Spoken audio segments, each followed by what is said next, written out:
Hi, and welcome to The Great Undoing. My name is Alexa, and if you're new here, which you probably are because this is a new channel, I just want to say thank you for being here. Feel free to click the subscribe or maybe the like or maybe leave a comment. Any interaction I will be grateful for. I love any type of feedback that you guys might have for me. So thank you in advance.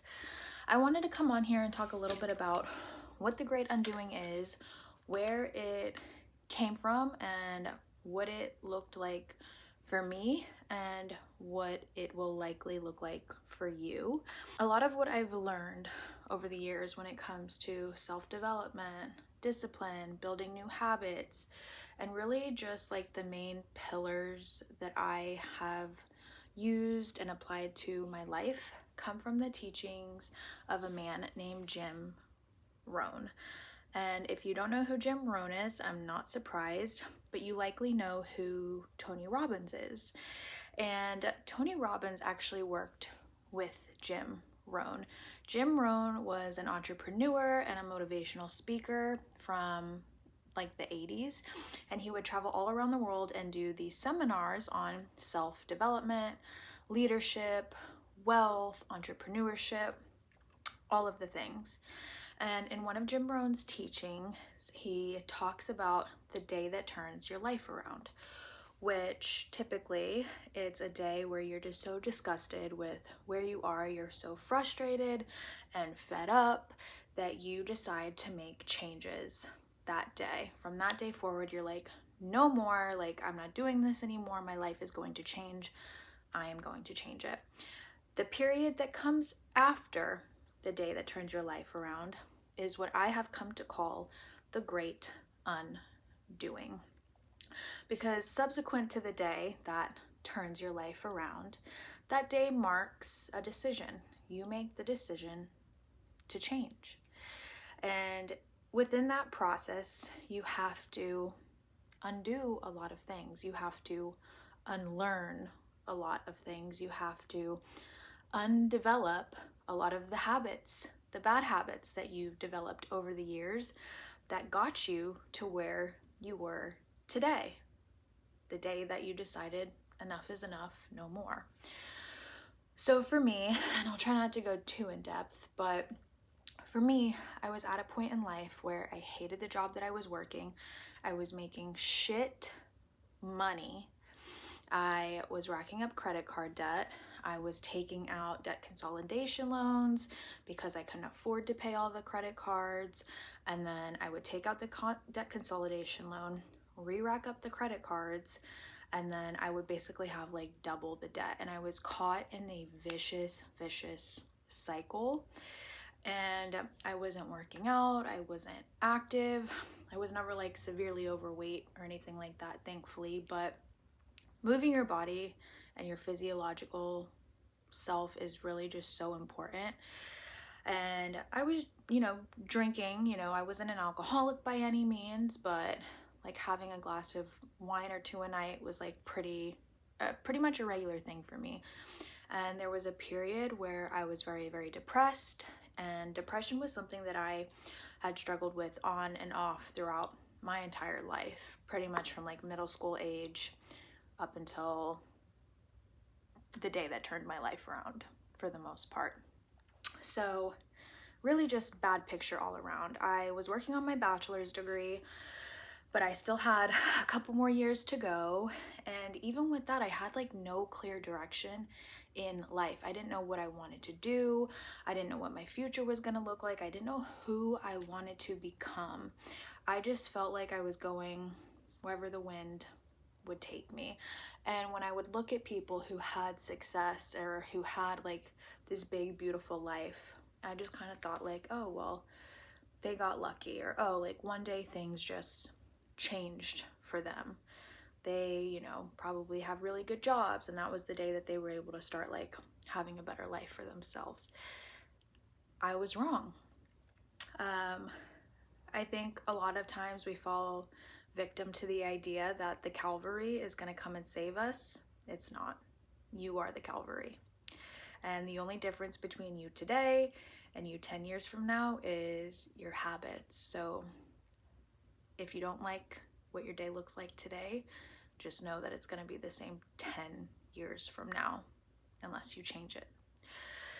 So that's kind of where I was at. I was on my way to work one day. I think I looked up like motivational videos on YouTube. I stumbled upon one of Jim Rohn's seminars, and the first phrase that he opened up with was, "Here's the big challenge in life. You can have more than you've got because you can become more than you are.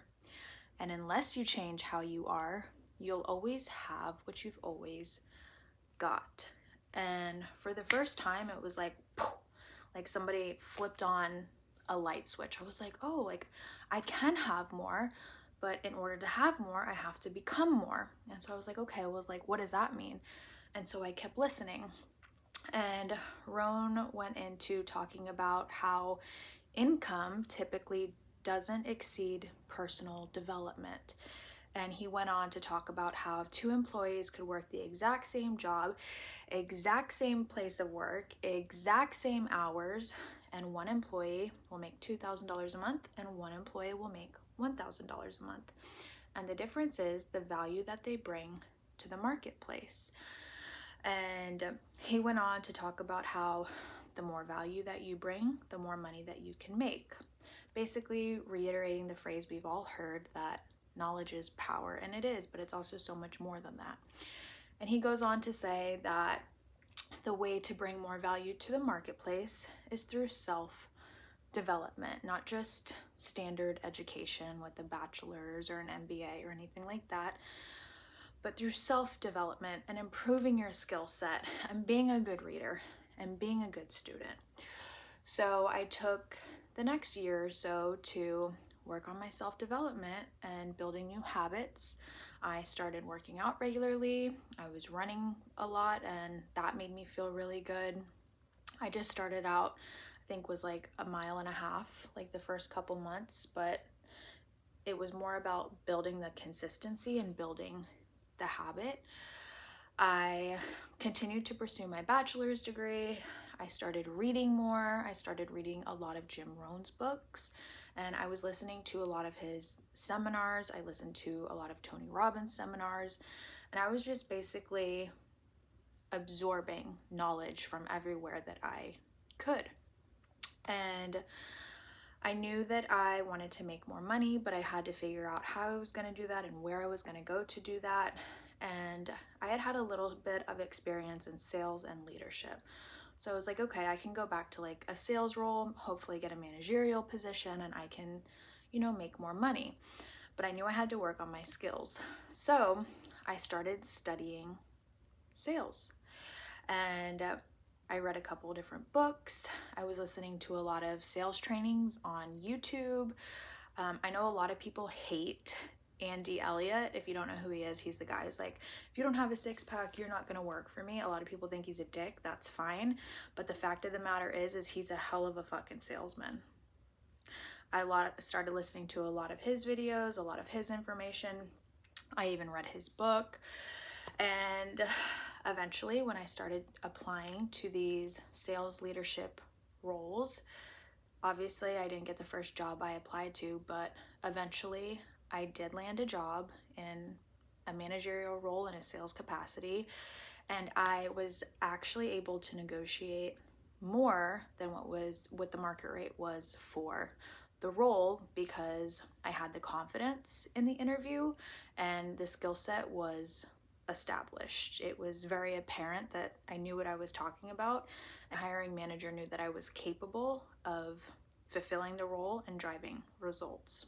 So with that, naturally I got a nice base salary, and then I was bonusing regularly because I was applying the knowledge and the skill set to the job, so I was able to make more money. And with that money, I was able to pay down my debt and start putting away some money for investing. So with that whole process, it's been about 3.5 years. I've paid down a little over half my debt, but I have tripled my income from the day that turned my life around to today. So that's a pretty vague version of what that time period looked like for me. I am still in the process of developing stronger habits. I am still in the process of learning and reading and self-developing myself. But with that said, I think that there's a couple of technical steps that are applied whenever you are facing a great undoing. So if you're at a point where you're like, okay, enough is enough, today is the day that I am turning it around, this is kind of what will follow and what I have come to call the great undoing. So number one, you have to identify your problems. You have to stop doing what you are doing. If you were like me and you were accruing debt rapidly and you couldn't save any money, couldn't invest any money, you have to stop doing that. And if you don't know how, or if you don't know where to start by looking at your bank account. A lot of times people will say, I don't even know where my money goes. You should know where every dollar goes. So take a look at your bank account, see where you can cut spending. You might just have to cut spending. It might mean that you don't get your Starbucks 3 days a week. Maybe you don't get it for 6 months, but look where you can cut spending. Maybe you need to cut the next Netflix subscription. Go ahead and do it. Pick up a book. You'll be much better off for it. Next, you have to create the vision for yourself. What does that mean? You have to set goals. You have to really look ahead at your life and look into the future and really design a life for yourself and decide what you want your life to look like 10 years from now. Because the time to fix the next 10 years is now. It's not going to be 8 years down the road or 9 years down the road or 10 years down the road. The time to fix the next 10 years is now. You have to develop the habits, the disciplines required in order to meet your goals. The only difference between you today and you 10 years from now is your habits. I used this analogy earlier in a TikTok video I did, but Steph Curry didn't become the ball player that he is because he woke up a week ago and decided to start shooting 500 shots a day. He's been shooting 500 shots a day for years and years and years and years. And even when he made it big, guess what? He still shoots 500 shots a day. So whenever you wake up and you start acting out the habits or the disciplines required in order to meet your goal or create the life for yourself, you're really stepping into your future, because those are the exact same habits your future self is going to do every single day. So the only difference between you today and you 10 years from now, you 5 years from now, you a year from now is your habits. You have to start gaining knowledge. You have to start learning. You have to become a good student. If you thought that education ended after high school or college, you are wrong. Self-development and obtaining knowledge is a lifelong thing that you are going to have to pursue. If you want to become wealthy, read a book on wealth. If you want to trade stocks and make over $1,000 a day, read a book on trading stocks. If you want to have a robust real estate portfolio, pick up a book on real estate. There is nothing you can desire that somebody hasn't written a book on how to achieve. And I promise, if you think like, oh, I can just scroll through TikTok and get the information that way, wrong. I promise you, what you will read and the knowledge that you will gain from reading a book versus mindlessly scrolling all day is the difference from 0 to 1,000. So pick up a book, gain the knowledge, start studying. You have to become a good student. That is a part of the great undoing. And the last step is rinse and repeat. Your goals are always going to continue to change. Maybe your goal now is to save $1,000. Maybe in a year from now, it'll be to save $10,000. Maybe in 10 years, it'll be to have $100,000 saved up. Whatever it is, you're basically going to continue to go through the cycle. Constantly assess, constantly measure yourself, constantly see where you are, and just know that it truly is less about the destination and more so about the journey. Another quote that Ron always says is, true happiness is not found in what you get. True happiness is found in what you become. And that resonates with me so much, because in just the last few years that I have gone through this period of undoing, I feel so much better and so much more confident in the person that I am, not because of the skills that I've gained or the knowledge I've learned, but because I have proven to myself that I am capable of change and I am capable of giving myself the life that I want and that I deserve. I hope this video helped you. I hope it provided some transparency on where the Great Undoing came from. I hope you got to see a little bit about me, who I am, and why I'm here and what brought me here today. I don't have a schedule yet for when I'll be posting videos. Maybe every Friday. I'm just gonna kind of see how this goes as I'm getting my content started. But thank you for being here. Please hit the subscribe or the like button or leave a comment. I'd love any feedback that you guys have.